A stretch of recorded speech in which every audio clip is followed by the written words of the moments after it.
మనకు మాటలు రాకముందు అమ్మకి మన ప్రతి మాట అర్థమయ్యేది.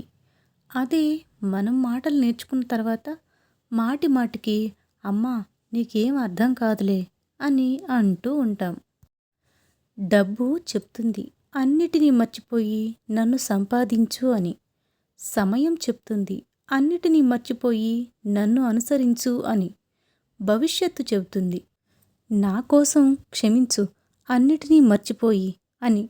కానీ ఆ భగవంతుడు చెబుతాడు నలుగురికి మంచి చెయ్యి, నీకు కావలసినవన్నీ నేనిస్తాను అని. గొడ్డలితో నరికేసిన చెట్టు మళ్ళీ చిగురిస్తుంది, కానీ మాటలతో నరికేసిన మనసు ఎప్పటికీ చిగురించదు. ఈ ప్రపంచంలో నిస్వార్థమైన ప్రేమ ఒక తల్లి దగ్గర మాత్రమే పొందగలం. తల్లి ఈ భూమిపైన అవతరించిన దైవం. విజ్ఞానం అనేది ఒకరి నుంచి మరొకరికి చేరినప్పుడే దానికి విలువ.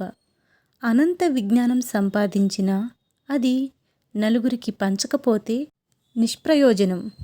మినుగురు పురుగు ఉన్నా కాస్త వెలుతురును లోకానికి పంచాలని చూస్తుంది.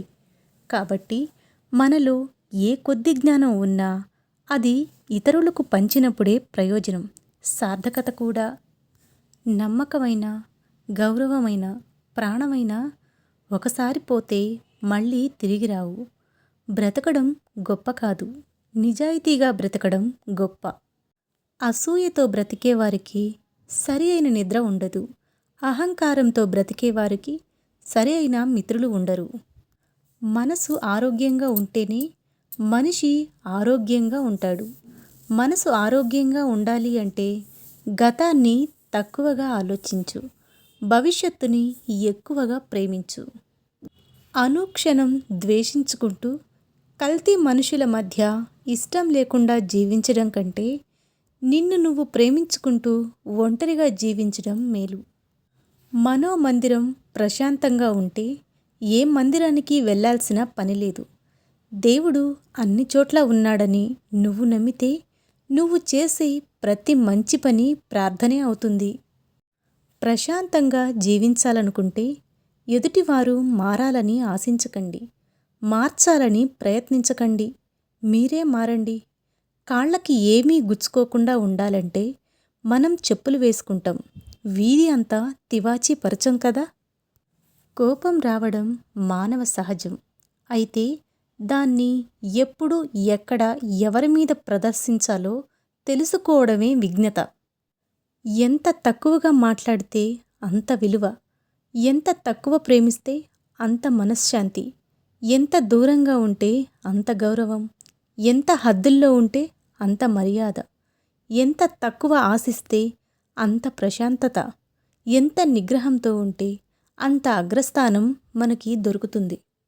బాగుండాలి అంటే పేరులో అక్షరాలు మార్చుకోమని, అంకెలు మార్చుకోమని, ఇల్లు మార్చమని, ఇలవేల్పుని మార్చమని చెబుతారు, కానీ బుద్ధి మార్చుకో అని ఎవ్వరూ చెప్పరు. జీవితం నాకు ఒక సవాలు విసిరింది, నిన్ను రోజూ ఏడిపిస్తాను అని. నేను కూడా దానికి ఛాలెంజ్ చేస్తున్నా. జీవితంలో వచ్చే ప్రతి కష్టాన్ని ఆనందంగా ఎదిరిస్తా అని.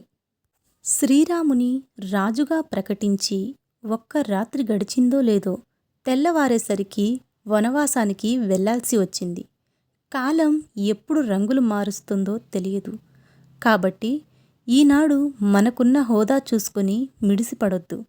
శ్రీరాముడు అంతటి వాడికే తప్పలేదు, కేవలం మనమెంత.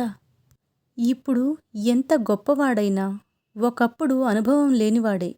అందుకే మొదటి మెట్టు ఎక్కడానికి ఎన్నడూ భయపడకు. విలువైన వారితో కాదు, విలువ తెలిసిన వారితో స్నేహం చెయ్యి. ఎప్పటికీ కోల్పోవలసిన అవసరం ఉండదు.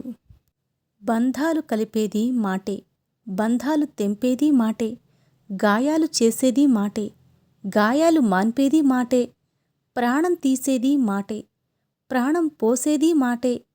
మాటే నిన్ను గెలిపిస్తుంది, మాటే నిన్ను ఓడిస్తుంది. అందుకే మాట్లాడే ముందు జాగ్రత్త, 1కి 10 సార్లు ఆలోచించుకొని మాట్లాడండి. సహనం కలిగిన వ్యక్తికి వచ్చే కోపం ఆకలితో ఉన్న సింహం కంటే ప్రమాదకరమైనది. ఆశ జాతకాన్ని నమ్మేలా చేస్తుంది. కోరిక దేవుడిని నమ్మేలా చేస్తుంది. బాధ మనిషిని నమ్మేలా చేస్తుంది. కానీ ధైర్యం ఒక్కటే నిన్ను నువ్వు నమ్మేలా చేస్తుంది. జీవితం విలువ కష్టపడితేనే తెలుస్తుంది, ఒకరి మీద ఆధారపడితే కాదు. గెలుపు ఎన్నో ఓటమిలను మరిచేలా చేస్తుంది. ఓటమి ఎలా గెలవాలో నేర్పిస్తుంది. ప్రయత్నించి చూడు, సాధ్యం కానిది అంటూ ఏదీ లేదు. సాయం అనేది ఎదుటివారి పరిస్థితిని బట్టి చేయాలి, వారితో మనకున్న అవసరాన్ని బట్టి కాదు. పట్టుదల ఉంటే చాలు, దారి ఏదైనా సరే గమ్యం తప్పకుండా చేరవచ్చు. ఉదయించే సూర్యుని ఆపడం ఎవరి తరం కాదని గుర్తుంచుకోండి. ఈ విలువైన మాటలు నచ్చితే నా ఛానల్ని సబ్స్క్రైబ్ చేసి నన్ను ఎంకరేజ్ చేయండి. ధన్యవాదాలు.